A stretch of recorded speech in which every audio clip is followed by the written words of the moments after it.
La commission mixte paritaire réunissant des membres des deux chambres du Parlement a tranché les points de désaccord relatifs au projet de loi sur la circulation routière.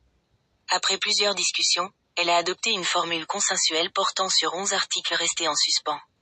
Au cœur des modifications, la baisse de certaines amendes, la suppression d'une disposition controversée sur l'homicide involontaire et le maintien de la fermeté contre la conduite en état d'ivresse.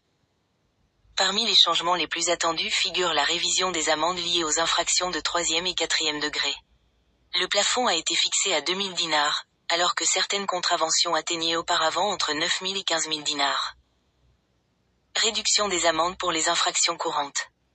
Cette baisse concerne notamment des infractions fréquentes telles que le dépassement de la vitesse autorisée, le non-respect des feux de signalisation et des panneaux stop, l'utilisation du téléphone portable au volant ou encore la conduite sans renouvellement de la catégorie du permis ou du certificat de compétences professionnelles.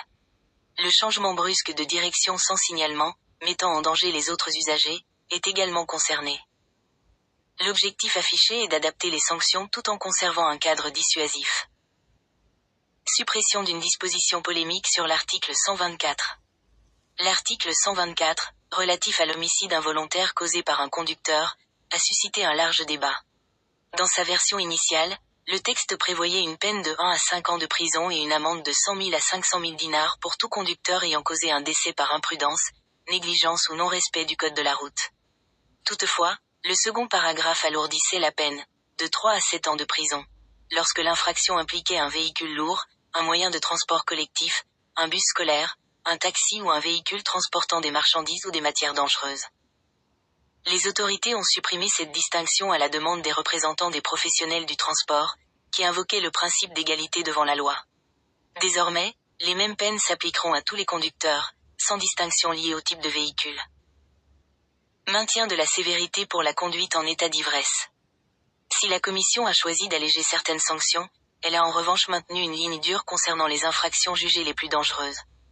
Les peines liées à la conduite en état d'ivresse ou sous l'effet de drogue ne feront l'objet d'aucune réduction. Les parlementaires estiment que ces comportements représentent une menace directe pour la sécurité routière. Ces derniers justifient le maintien de sanctions strictes. Harmonisation du vocabulaire juridique. Les autorités ont apporté des modifications terminologiques aux articles 125, 127, 128 et 129 avant de les adopter.